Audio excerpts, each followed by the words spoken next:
Welcome to Syntax. Today we have Dr. Courtney Tolinski on. Scott, can you introduce Dr. Courtney Tolinski? Yes, joining me in studio is my esteemed and lovely wife, Dr. Tolinski.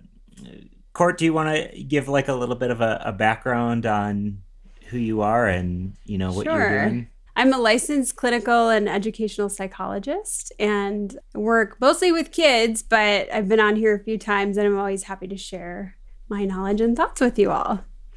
Yeah, it's always great to have Courtney on because, she's even selling herself short here. She's a doctor of psychology, right? So your education Didn't I say that? No, but I'm saying like you're not just working with kids or whatever. No, you have deep expertise, and it's always great to be able to bring someone on to talk about things that honestly Wes and I are not equipped to handle. I'll just say that. So we have some questions from the audience.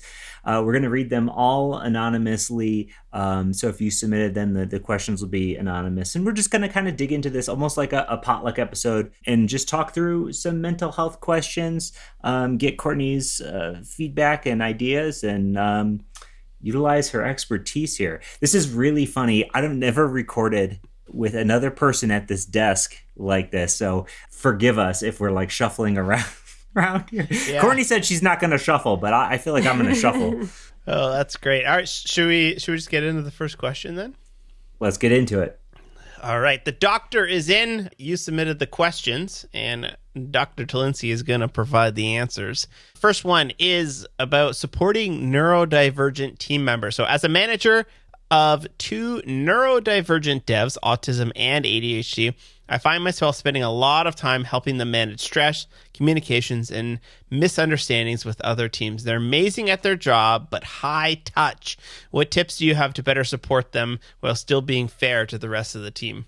Yeah, so this is a good question. And I would imagine that pretty much everyone is working with someone who is neurodiverse, and maybe it's just not apparent to you. But, it's about 10% of the population, roughly speaking. So chances are 1 in 10 people is neurodiverse, right? And one of the things that I think is really important to understand is that neurodiversity is often on a spectrum, right? We talk about like autism being on a spectrum, and I think everyone's really like comfortable and familiar with that. But ADHD is kind of also on a spectrum too, in terms of like its severity and how it shows up. And it's important to consider that not everyone with autism or ADHD is the same, right? They're still unique people with unique strengths and challenges, but it's on a spectrum. I guess it took me a long time to understand my ADHD, right? Yeah. But even seeing how it presents in different people that I know or have been around, like, I don't think most people experience it the way that I do. Or so for me, that makes sense. And I never considered that. I always, like growing up, I always thought it was like a switch. You got it or you don't. Yeah. And I don't think a lot of people understand that. They think, everyone with ADHD is hyperactive and they can't control themselves. But it's just not true, right? Some people with ADHD have the inattentive type where they struggle more with organization, and which we'll talk about executive functioning skills or time management. And it's not obvious on the surface or like just looking at them. But as you work with them, you see like, this person needs like a lot more structure and support than other people, right? So that might be someone that's struggling or neurodiverse. So how do you support those people at work? Yeah, as a manager, I guess. The biggest thing is to provide structure, right? As much as possible. So if you're giving like a big project that has like a ton of deadlines, maybe you're shortening those. So you're giving like really explicit instructions. If you're emailing them requests, the emails are not like paragraphs long, right? They're like to the point, couple of sentences, not a lot of like... I'm laughing because I literally have on my website, if you're going to contact me, please give me bullet points of very clear things that you want from me, because I'm not going to read this huge book. So sorry, go ahead. Yeah, right. And I think a lot of people respond to that anyway. Like if it needs to be more than a couple of sentences, it's probably worth having a conversation and not sending it over email, right? So keeping that in mind for everyone. But just breaking things down. Having like if there are deadlines and this person has a hard time meeting their deadlines, maybe having a conversation pushing their deadlines up a little bit. But I think the big thing is talking to them and seeing, what works best for them. Because people usually know, like by the time you're an adult, you have enough like lived experience to understand what's helpful for you and what's not. And let's not just assume like because they are neurodiverse that they need support. They might not. Like a lot of intelligent people who are neurodiverse find workarounds and strategies that help them. But having a conversation and asking, what types of feedback do you respond to the best? What types of mentors or leaders do you respect the most? Like what's been most helpful for you in your previous jobs? What would you like to see from me? Asking those questions and being open and honest, I think can have you both be like at the same communication level and have like a better understanding of each other. The other thing that I really like is having, if you are like the boss of a team, having open office hours if you can. So just having like a dedicated time on your calendar where you're available, whether that's virtual or in person. And so maybe it's like an hour every week on Thursday. I'm available if you want to book this time and talk to me, and let them know like, hey, if you're struggling or you want to have like a one-on-one, like use this time and book it. So I think being available, letting your team know that you care, and having like those open and honest conversations about what would be helpful for them is usually best. As someone who, being you, as somebody who regularly manages somebody with ADHD, being me, what are some things that you've like put in place in our relationship and marriage, I guess, that like you've found help me in my issues? Well, this is tough. And I totally empathize with whoever wrote this question, whoever is, managing other people, who have neurodiversity, because I do understand it is a lot more work, but there's also a lot of pluses with it too. So when you are neurodiverse, you tend to be more creative because your brain is not following the common pathways or like roads, so to speak, that most people are, right? Yeah. So because your brain is following different pathways, and I'm being like really like simplistic here, it lends itself to creativity, right? And that's probably why there's so many people who are neurodiverse in like engineering and, tech, etc. But it's very tough because when you have like, we'll just take ADHD, and most people with autism end up having ADHD too. You're not interested, like generally speaking, in time management. And if there's like a task that you really don't want to do, it's really hard to motivate yourself or to like get it done in a timely manner, right? There's like that avoidance of tasks that are like not engaging or just seem like too much. And we have a son who has ADHD as well. So, I understand this on like many different levels, but it's really hard. And you can see just like at an 8-year-old level, like how hard it is to like do tasks like clean your room. Like he doesn't want to do that.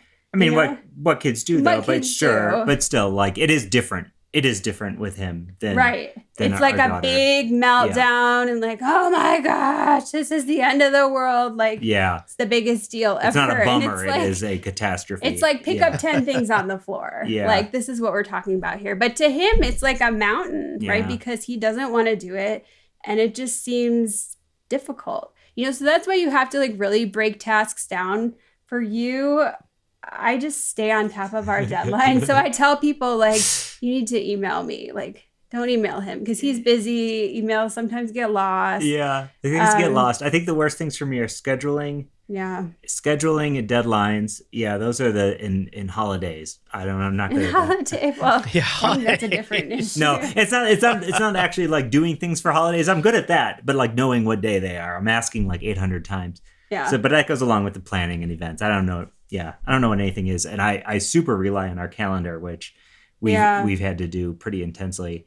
Yeah, me too. Like my wife will just be like, yeah, it's every Tuesday you have ballet. And I was like, I will never remember that until it's in the calendar. Like I need the system to see it because there's no chance I'm going to ever remember that without looking at it. I look at the calendar every single day. I have it on my watch. Sometimes you can probably see it sometimes when we're recording. If people have paused and zoomed in to my watch sometimes, but it'll show exactly what's coming up next.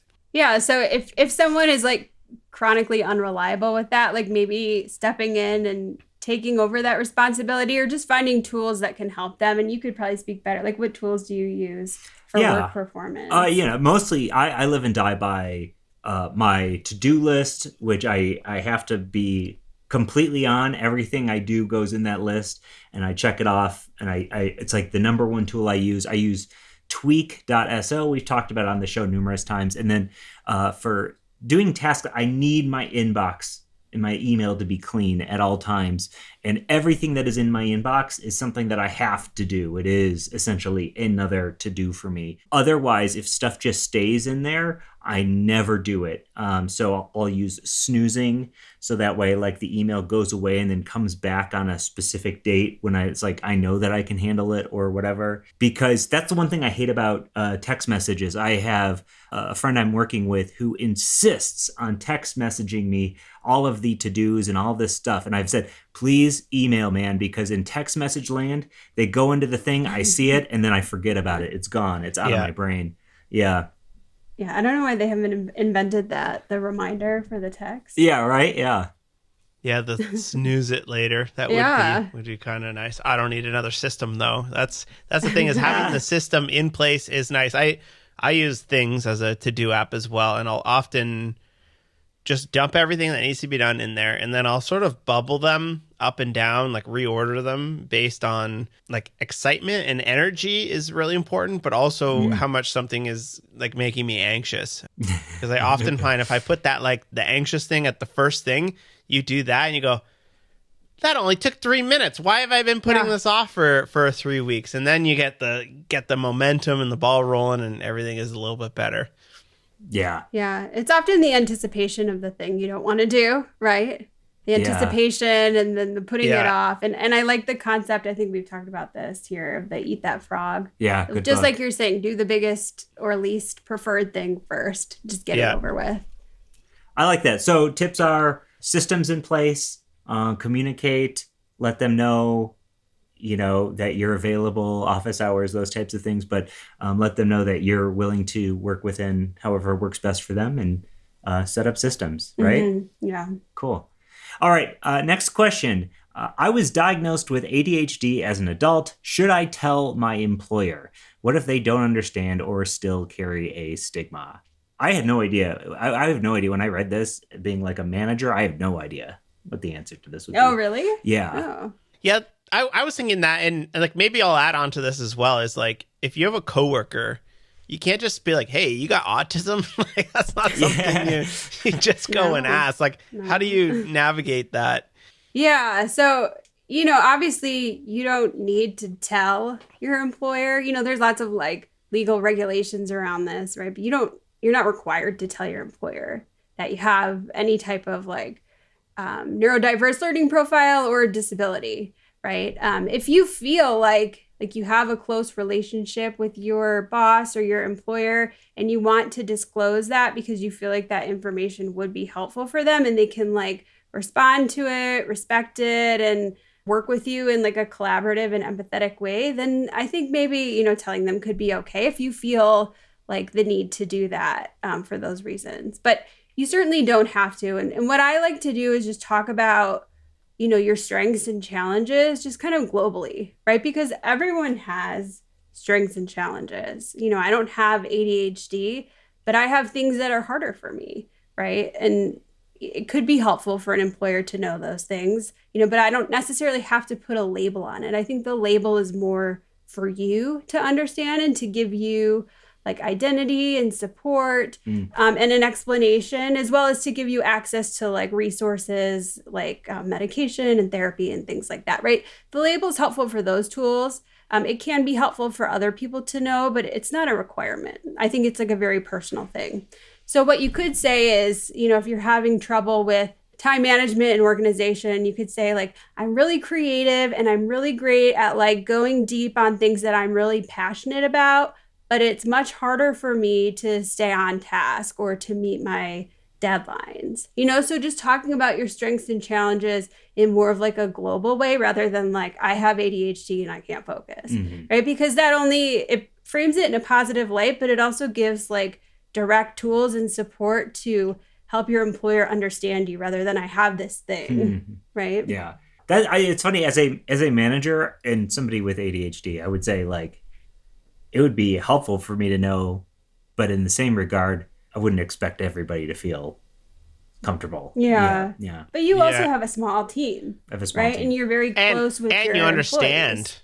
You understand ADHD. Right. I'm sure there's a lot of managers are being like, so you're taking speed all day, like right. You know, just put your head down and do the work. You know, I guarantee there's just as many managers that think that way. So I agree with Courtney. It's just like talking about how you work best is probably most important.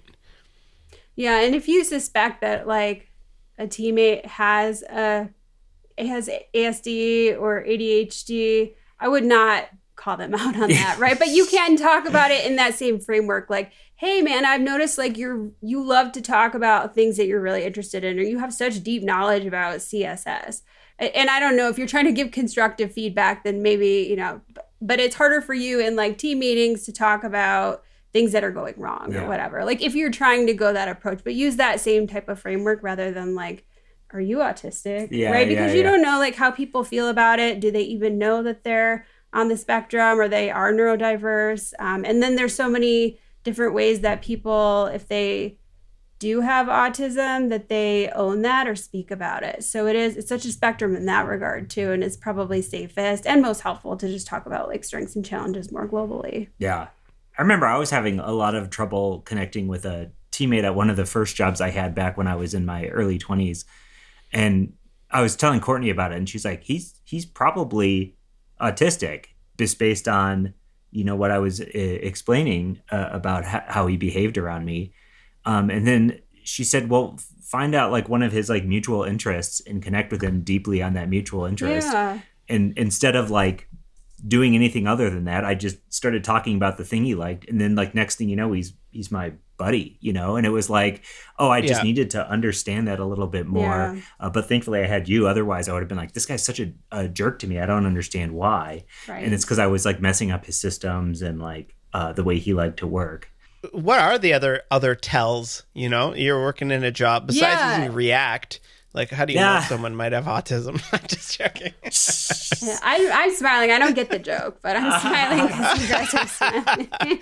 It's a JavaScript framework that I use that Scott hates. Oh, I see. Okay. It's a very like comprehensive process. I do these evaluations, so I'm very skilled at like looking for the markers. But it is a very comprehensive process, and I don't think like anyone off the street should like certainly be diagnosing people, right? And that's like a big movement I see with like teenagers and young adults. Oh yeah, diagnosing themselves. Yes, I get a lot of young girls who are like coming to me and they're like, I think I'm autistic, and it's like, as we do more digging, it's like, well, no, you're just really anxious and you're looking for something else. And so many things can mirror autism too, like anxiety can, ADHD. So you do have to be careful with that. But just generally speaking, things that you're looking for are social and communication challenges, right? So difficulties with like having good friendships or like having like a back and forth in conversations. A lot of times it's centered around like what they want to talk about or what their interests are. And it's hard to do like that perspective taking of what might someone else want to talk about, or I should ask them about their day, right? Again, this is on a spectrum, but those things are challenging.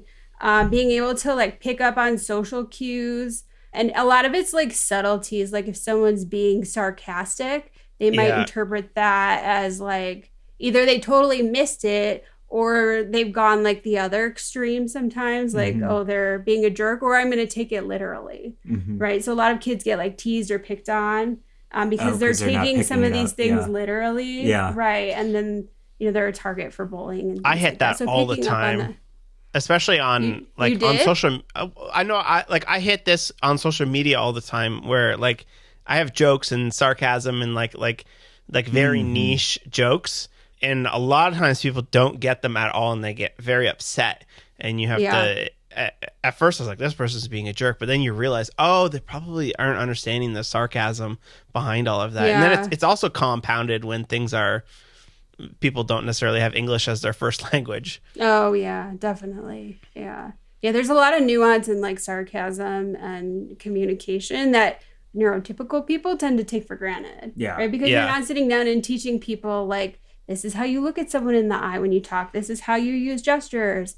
Those things are not taught. They're modeled, right? So we do them, and then kids pick up on them over time. But kids on the spectrum are not necessarily like picking up on those things. So it's harder for them to develop those skills, and they have their own like pathway that they're following. So using gestures, being able to like point to things or like connect other people to like where they want to go, like look at that over there. Like as an adult, like you pick up on that, but you see delays in that for kids. And maybe sometimes they're over relying on explaining things verbally, but not using like all these hand gestures like I'm using to help with their communication. So sometimes you see like challenges there. And then when they were kids, a lot of times kids skip over like the imaginative play, and they just go like straight into like role playing like scenes that they've seen in movies, or like they play like the same thing over and over again, or like with parts of things. So there's like components of like imagination and like that modeling piece that are missed. But generally you're seeing, I think in adults, difficulties with perspective taking, the kind of like the awkwardness like physically and maybe verbally, as well as like changes in like tone of voice and things like that. And then the other piece of it is having like restricted interests or like repetitive behaviors. So things like having like really narrow interests that you have like an extreme depth of knowledge about, or being like really rigid and like only wanting to do things like a certain way or your way, or having trouble just like adapting and being flexible when things change. I think those are the biggest things that you see in adults, as well as like sensory sensitivities. And sometimes for adults that can be like being overstimulated in like crowded or loud or busy environments, and needing like time away to themselves, or getting like overly agitated and upset. So those are like tells that you might see. And people that have ADHD often struggle with some of these things. I was going to say, there's so many overlaps, because I have like weird sensory stuff. Yes. Like I can't listen to people chew. You have some misophonia. Yeah, misophonia. If people are eating on a podcast, I like shut it off immediately. But like too many loud noises over time, like can definitely get me like really out of sorts. Yeah, it's interesting. It is. Well, the more I learn, is like the collection of different things that I experience are all connected in different ways, and like you said, on a spectrum of various aspects here. This person wrote in saying, I suspect I have ADHD and dyslexia. In the US, what is the best way to seek a formal diagnosis, and how do I talk to a doctor without being dismissed? Yeah, I think, we just talked about like the over-diagnosing phenomenon that I'm seeing, and I do think that's present. But I also think it's important to trust your gut and your instincts. If you feel like something's wrong, then it's worth having a conversation about. And I know, like for you, having the diagnosis was like life-changing. Yeah. I didn't get diagnosed until I was 35 or something. Yeah, recently. Yeah, which I think we all knew. But I especially dyslexia. The only person who clocked dyslexia for me was a teacher in high school. I had one teacher being like, hey, have you ever gotten tested for dyslexia? Because I've noticed these patterns in all of the papers you've turned in. And at that point, I was just like, no, I'm not dyslexic. And I knew nothing about any of this stuff. So I just blew it off. And sure enough, like, over the course of time, it's like you understand more and more. But through understanding, myself through Courtney, like just the amount of things in life that have been present for me the entire time, whether that was in school or beyond, and just clear how, based on the way that I act in general, that we knew that I was probably, somebody who had ADHD. And so it was like, okay, well, now let's get a diagnosis, because then maybe we can look into, augmenting that with medication and see how that can help me if it can. Mm-hmm. And what did we do? We found a psychiatrist, but how? Yeah. So I think, you could go a couple of different routes in the US, and Wes, I'd love to hear what happens in Canada too. But you could talk to your primary care physician and say, hey, I'm wondering if I have, this was ADHD and dyslexia. So I'm wondering if I have ADHD. I'd love to see someone or get a referral to be tested for that. And sometimes like the primary care can handle it there if they have a good understanding of ADHD, but usually they're referring you to a psychiatrist because they have more in-depth knowledge of ADHD. The psychiatrist can't diagnose dyslexia necessarily. For that, you would need to see a psychologist. So someone like me, you would go through like Psychology Today or ask your primary care for a referral for a psychologist who does adult testing and specializes in ADHD and dyslexia. And it's usually out of pocket. Some places do take insurance, but it ranges anywhere from like $1,500 up. What they do is they will put you through a series of tests. A lot of times they'll do like an IQ test. They'll look at your academic skills, and then they'll look more specifically at skills that apply to reading. So like phonological processing and oral reading. So they'll do all that testing. And then for ADHD, sometimes they'll ask for like old child report cards because you have to show that it's been present since or before the age of 12. Mm-hmm. So that's really important too. It's not like you've lived your life and all of a sudden at 21, you have ADHD. Something else is going on, right? Yeah. Whether you're anxious, you've had trauma, you've spent too much time with 50 tabs, whatever it is. Or what currently I have 6 AI agents working simultaneously. Is that a problem here? Right. Can we share the results of my IQ test? Because I did have... You did my IQ test. I don't have your results. I just know, generally. Wes, he did not have an actual IQ because he's so, all over the place. This is very fitting for him. But his visual, spatial skills, so, if you imagine Tetris or, puzzles, right? Putting together things. We're in the 98th percentile. So this dude can bag groceries you've never seen. I can pack the trunk. Let's just say that, yeah. Can figure I just throw stuff in the bag. He's got it down, but his memory is terrible. The worst. Terrible. Yeah. So you don't have an IQ at all? You're undefined IQ? Yeah, because you have to show, there has to be, this is getting technical, but a certain amount of point difference. It's in the range of 25 points, something like that, between your highest and lowest score. And his was a 50-point difference. so an IQ would be an average of extremes, so therefore it wouldn't be valid. I think that was very present in my ACT scores as well. When I got a high 30s on math and did well on science, but got low numbers on the English and reading parts. Yeah, and often when you see that split, again, this is getting technical, but that's a sign to me of a neurodiverse learning profile, whether it's a learning disability, ADHD, or both, and that clearly applies for you.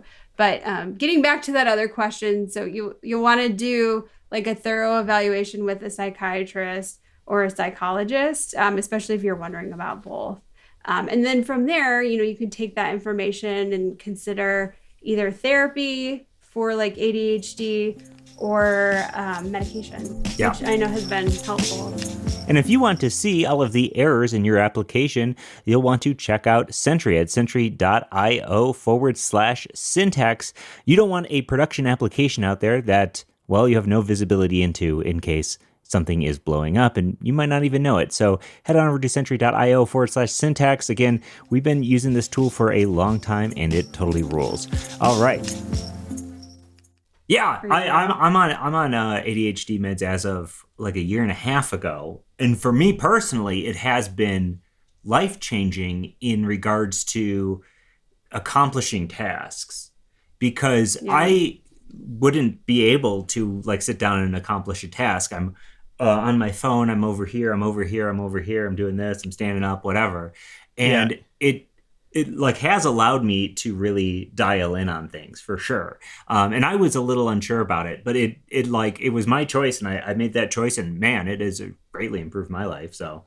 Yeah. And what it also helps with is emotion regulation too. I don't think people understand the correlation between getting overly angry or overly worried or sad that comes with these neurodiverse learning profiles like ADHD or autism, where you can go from 0 to 60 really quickly. Not everyone does this, but it does happen, and you just get overly upset or overly mad. Yeah, I and get medication irritated helps to as hell. titrate that down. Yeah. Right, and you can't cope with it because it just kind of takes over that prefrontal cortex, which up here is the main area that's affected by ADHD. It's kind of all consuming, and it's harder for you to deal with life's challenges and problems. So medication can be one tool to help with that. Yeah. Or mindfulness, which I keep trying to get you to do, and he's mindfulness. Come on. Who's got time for mindfulness? What does mindfulness look like? It's thinking about something, kind of like relaxing your brain, and you can do like a guided meditation or a visualization. So I use like Headspace or Calm. Those are two really popular apps where like a calm voice will walk you through like a meditation, and really you're just trying to focus on the present and mostly your breathing, right? So you can do different things like progressive muscle relaxation where you're like tightening and loosening like different parts of your body at a time. But it's really like being focused.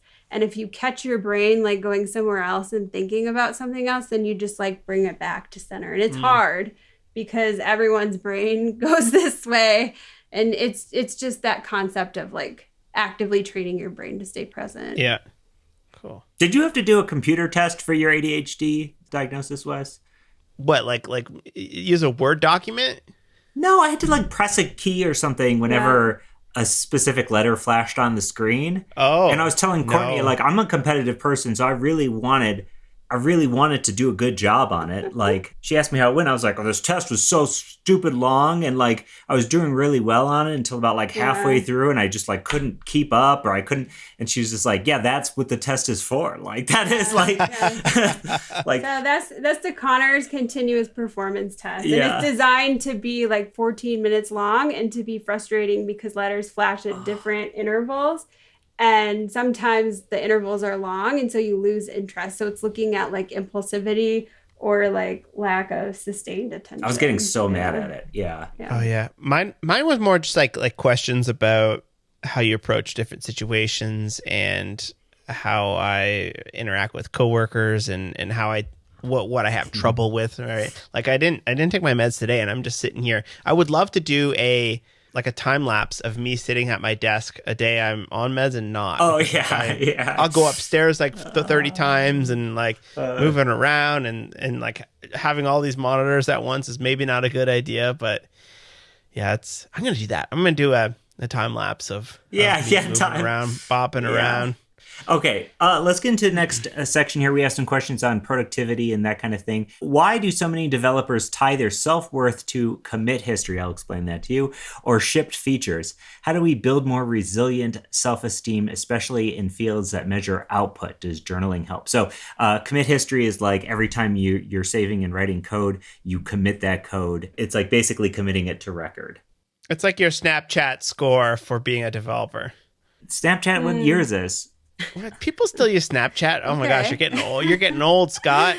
Snapchat's huge still. They do. The teens do The still teens use do. Snapchat. Yeah. Insane. They do. Okay. It's true.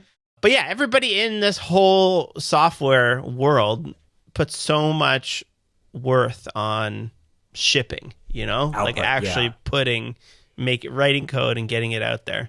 Yeah. So I really like this concept of, it's called acceptance and commitment therapy. I've been trying to use it just for my own like general well-being, but it's this idea.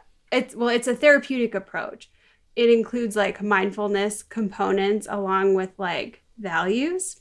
I'm being really simplistic here again, but I think it's a good idea to have a concept of like, what things in life do you value the most? Like what describes you and your interests and your motivation for like success or happiness, however you want to define that the most. And you can search for, it's just ACT, so ACT values, and it gives you like a whole list of different values. But, my values are things like family, being loyal to my friends, being supportive, just being like kind to others, so I have a good understanding of like what my values are. And anytime that something bothers me, it's helpful to stop and like pull yourself back from it and think like, does this like concern align with the things that are most important to me, my values? In theory, if it doesn't, you should let it go. Mm-hmm. If it does, then you want to like problem solve that and work on it, right? So if you're a developer, is one of your values, what would you call this? Like productivity? Yeah. Or work output? Yeah, output. Yeah. So is that one of your values? And if it is, then, maybe it is worth thinking about. But if it's not, then you have to let it go, because you can't let every little thing like define you and consume your time. It burns you out and it wears you out. So it's helpful to have that understanding. Of course, things like journaling can help, but I think, having resilient self-esteem and having like that ACT mindset can be really helpful to like think about, does this align with the life that I see for myself and my values? Does it not? Right. And there's a couple of ways you can like let it go. So they have this concept of like the visualization component of maybe you put the word or the thing that you're imagining on a boat and it goes down a stream and like off in the distance and you can no longer see it and it's gone. Right. You could like crumple it up, throw it in the trash. You could set it on fire. Ideally, not something like dramatic or like anger inducing. Or we've talked about, you can give it like a name. Yeah. Like, yeah. Some kind of name that's like, oh, that's just like Judgy Joe speaking to me, Yeah. right? I'm gonna like Giving ignore a name, him good. and let it go, Yeah. right? Because you have this like inner critic or like voice in your head that's always is trying to protect you from danger, right? And danger can be anything like physical or like perceived danger, and hits to your self-esteem or being vulnerable, those types of things like emotional damage is dangerous, right? And so your ego, your inner critic's always trying to protect you from that. It's helpful to externalize it and think about like, is this like my inner critic? Is this something that I actually value, or is this not worth my time, right? And then trying that practice of letting it go, which is hard. And then the third step is being kind to yourself, right? I don't think we do enough self-compassion, like myself included. We can be so hard on ourselves. And maybe, Wes, this doesn't apply to you because you seem to like nothing phases you. But for the rest of us, like being self-compassionate is so important. Just saying like, hey, this thing about productivity, it bothers you because you care about doing a good job at your work, right? It's okay that you're having a hard time and we can try to work on this, or we can do better next time, or whatever it is, right? But just being kind to yourself and trying to let go of what you can and having a good understanding of what's really important to you and what you should really spend your energy on. Yeah. Can I also just say, just like Instagram or any of the things that people might compare themselves to, developers on Twitter are lying. They are lying to you about how much they do, what they're doing, their output. People are doing that for engagement. And so like comparing yourselves to people who are just like bragging about the stuff they accomplish or whatever, like it's hard to do that because you do see so much of it, like people output all, and there's 10x, they call them 10x developers out there who are doing 10 times the work. But like the reality is most people are just doing a good job at their job. And like if that's what you like want to be doing, like that's a-okay. Yeah, that's helpful to know. Yeah, don't fall for the engagement bait. Next question we have here is overtime ever worth it? I worked overtime on a government project that could literally save lives. I still feel guilt over lost time with my family. Is there ever such thing as justified overwork? I want to hear from you too, because I mean, I have been in professions where I'm like working overtime, but never to like save lives. Like, so I'm interested. You're closer to saving lives than we are. I'll say that. Oh man, are you kidding? The one wrong use effect could end it for somebody. So don't sell yourself short there, Scott. I have thoughts on this. I think that there are times in your life and in your career where going absolutely nuts, going all in, working like weekends, working evenings, just being consumed by it. I think that is fine. And I've had several times in my career where I either just I couldn't peel myself away from it, or I simply just like, I was just learning so much and I had so much work to do. Those are very formative times in your career. And I think that it's good to have those things at some point. That it is not good to have that absolutely all the time, right? Like if you go look at my commit history, I am very proud that my commit history has a blank Sunday and a blank Saturday, right? And then I have solid green in the middle because I'm an absolute machine coding, right? So Scott's showing his Git commit history right here as well. It's a 3D printed Git commit history, and you will see on this thing so many Saturdays and Sundays, completely nothing. There's a nice little couple of valleys in here where I took a week off here and there. So yes, there are some days that are high, but yeah, It's beautiful. not every day. Somebody gave me a mug with my commit history on it once, and it you can clearly see where one of my children was born, and I'm really proud of that I stopped totally. and took time so off special. for that. So like, yeah, I think, is overtime ever worth it? Absolutely. Especially for saving lives, but simply if you're just trying to get better at your career, there are times in your career where you can go absolutely whole hog. And you might look back at that and be like, good. Like, you shouldn't have these hard and fast rules of like, I need to always spend this time working and always spend this time with my family, which is like a rule that I have, right? Like 9 to 5, I code. Sometimes I dip outside of it. Sometimes I go to conferences and whatnot. But that's just where I am in my life. When I was young, I was coding freaking 12 hours a day, working 10 to 10, and just going whole hog on it. And that was, I look back at that, a very fond time in my life and my career as well.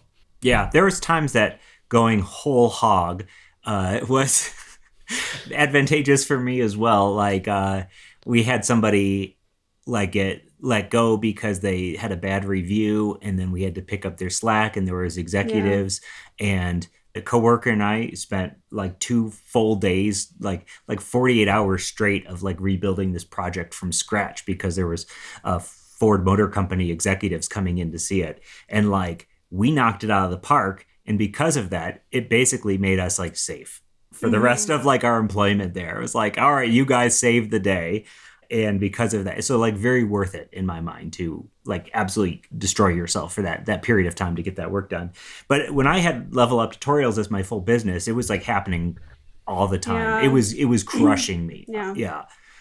So since doing syntax full time, it's been nice to be able to shut it off and not have to worry about that. Like, is the business going to collapse while you are away?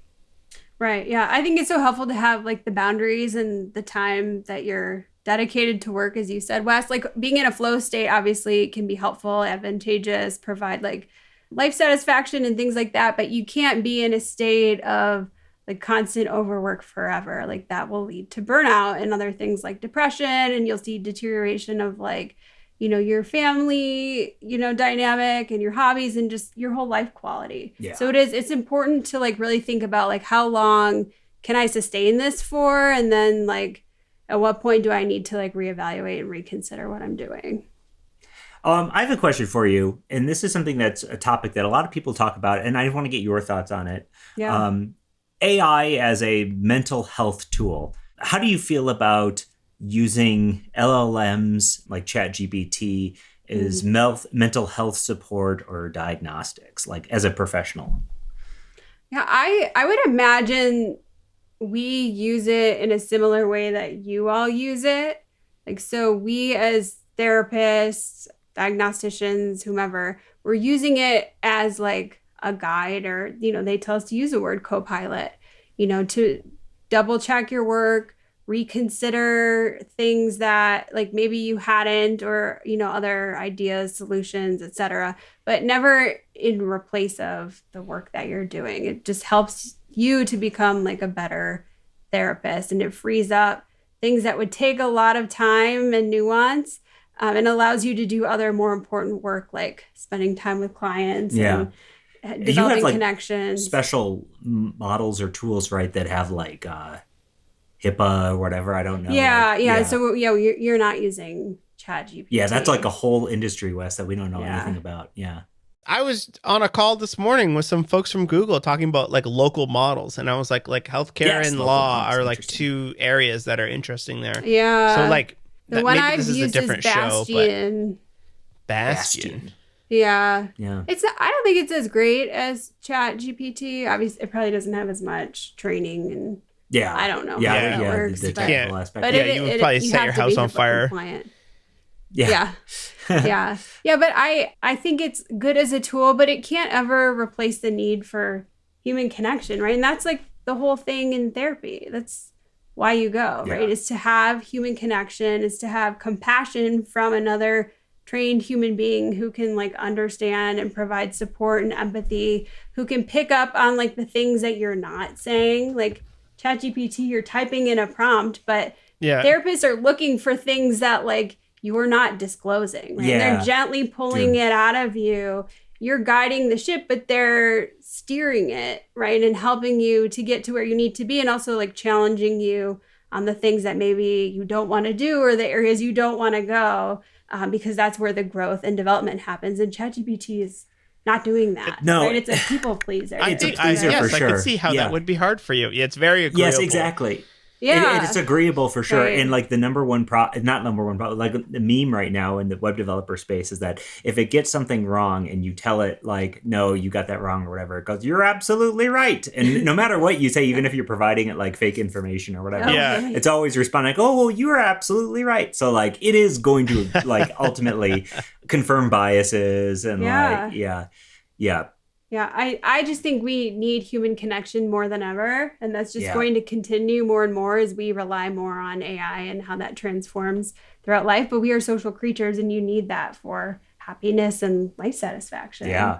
So. And you just sent me something on Instagram yesterday that was like talking about in the age of AI, like human will become more valuable because the technology has become so available and cheaper and ubiquitous or whatever, that like the value of human will rise. And like that goes a lot like on Monday, the episode that I recorded with Dr. Sarah Bird, she said her sick pick was Japanese pottery because it was imperfect, and like she works so much with AI that like imperfection was like really charming to her in that way. So yeah, I've been thinking about that a lot. Yeah, it's very poignant.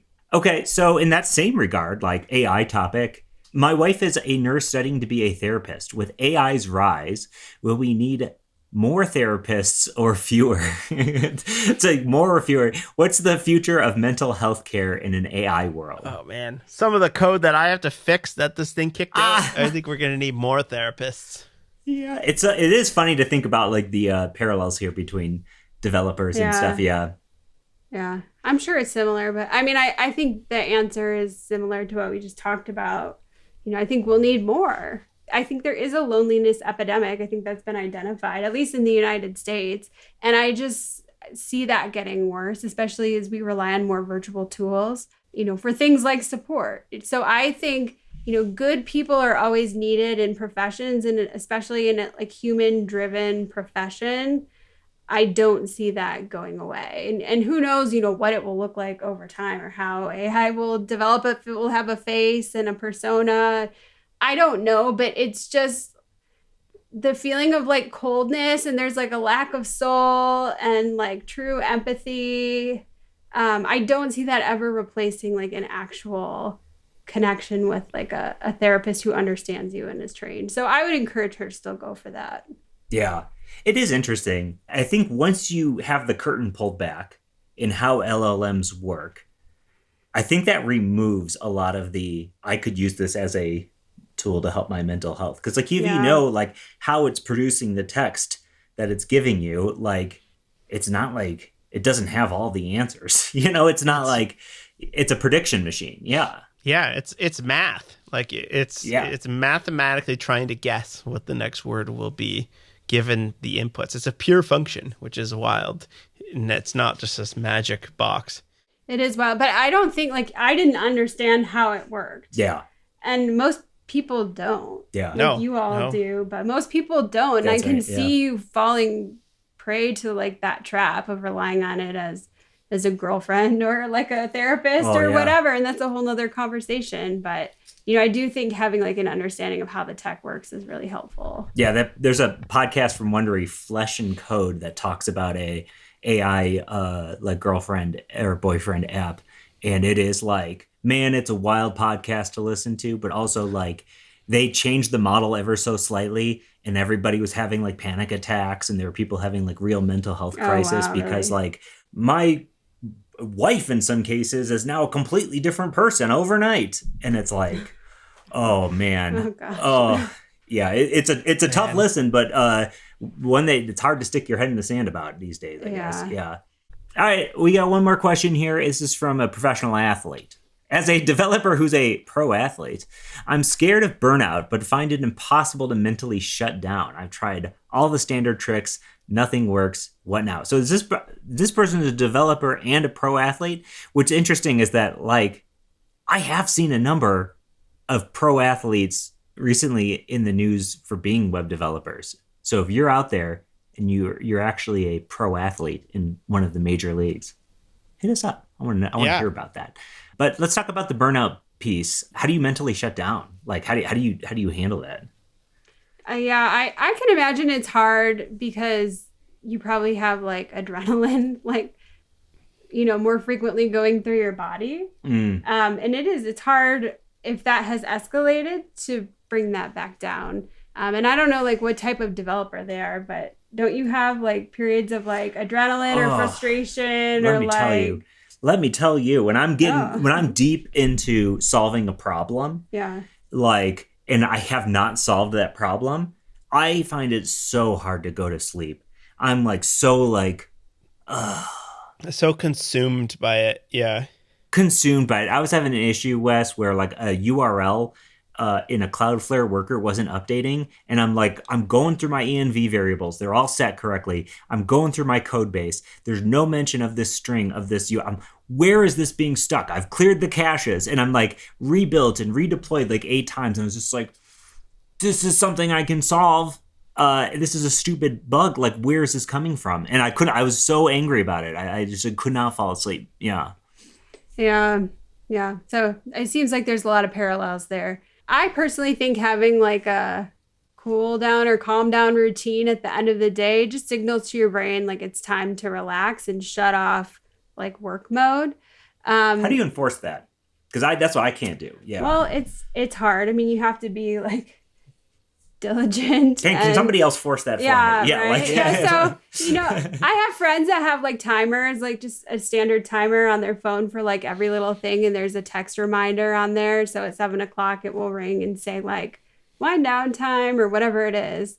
You know, so you could have something as simple as that. Snooze. Well, then that's your choice, you know, and nothing's going to change. You know that. You got to actually work at this stuff. Like it's right. What? It can't just be automatic. You get the diagnosis, but then like if you want to get better, you got to put in the time, right? And like, I'm not just saying this to Scott, but like, I think sometimes people just use their diagnosis as an excuse for not being able to do things. And like, you still have to work to get better in life at everything. You do. Yeah. Right. It's helpful to know how to change, but it's not going to actually make you change having a label. Yeah. So doing things like taking a hot bath with like Epsom salt. I know you like doing that. Big fan of the hot bath with Epsom salt. I could imagine if you're a pro athlete too. Like, that would help calm your body, your muscles, and just help you relax. Doing like all the standard. You're better at this than I am. Like the phone, what is it? The dark mode on your phone. Yeah. The sepia mode or whatever. Yeah. CJ turns his phone to be black and white, which makes him want to use it less. Which I think that's pretty. I think that's a pretty cool idea. Yeah. Yeah. If I was rich, I would put a sauna in our house, and I would go. Yeah, sauna would be great. Sauna. Yes. Yeah, I want to do that so bad. We have a spot in our house that would be perfect for a sauna, and I've been watching sauna YouTube videos.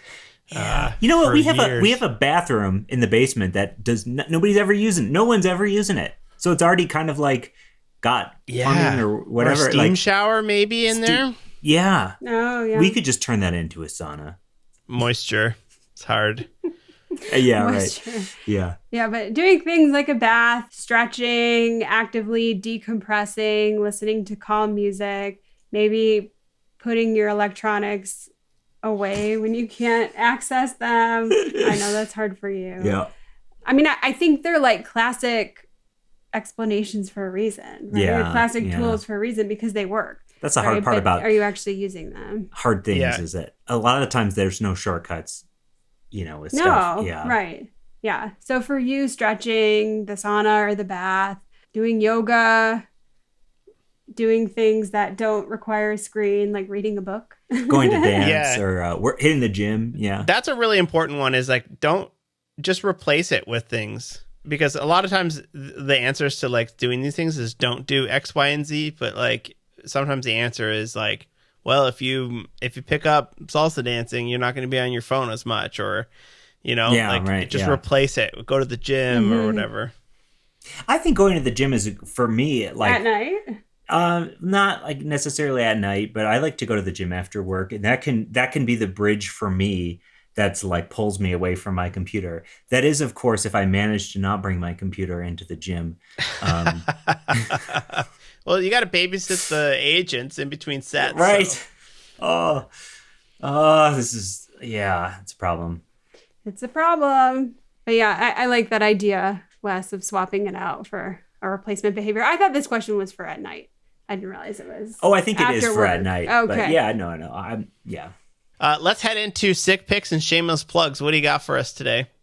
Yeah, so I've been on like a health kick in the kitchen, and I read this article about like microplastics being everywhere, and I had no idea, like in your tea bags, in like obviously plastic containers, in like plastic spice containers, and I've been like really thinking about that and swapping out some of our kitchen things. So there's some good Benko glass containers at Costco that I really like. Like Tupperware? Yes. Yeah. But swapping it out for like a good glass container. We swapped out any like plastic, like a utensil, like a spatula, like the black plastic. The black plastic it's supposed ones. to be really bad. Yeah. So we swapped that out for metal. Mm-hmm. And then I was like looking at tea bags and spice things. Also, we got a really good colander that goes like over the sink and it expands to like the width of your sink. And it's pretty clutch for like, especially if you have kids. I was like washing grapes in there and stuff. And then you don't have to like, we don't have an island, unfortunately. So you like carry the colander like over to the other side and the water gets everywhere. It's just a pain. So the amount of stuff that gets on the floor between the oven and the sink or whatever, it's like outrageous. Yeah, it's not great. So we've been thinking more intentionally about like the kitchen, especially with like the holiday season coming up. We're hosting Thanksgiving this year, so just doing those like little swaps. Beautiful. I like it. Is there anything you'd like to plug while you're here as well? Do you got anything to plug? No. Nothing to plug? Okay, let's just get that. Cool. Well, thank you so much, Courtney. It's like, I don't know. I talk to you every day. So it's always something easy for me to be like, get these answers from you all the time. But I always forget that, how amazing it is to be able to, share this with the audience. So thank you so much for coming on and sharing your expertise. And again, folks, if you have any additional questions, drop them in. She lives with me, so she can come back anytime. Yes. Beautiful. All right. Thanks again. Peace. You have to give us a peace, Courtney. Oh, okay. Say peace. There you go. Peace. There we go.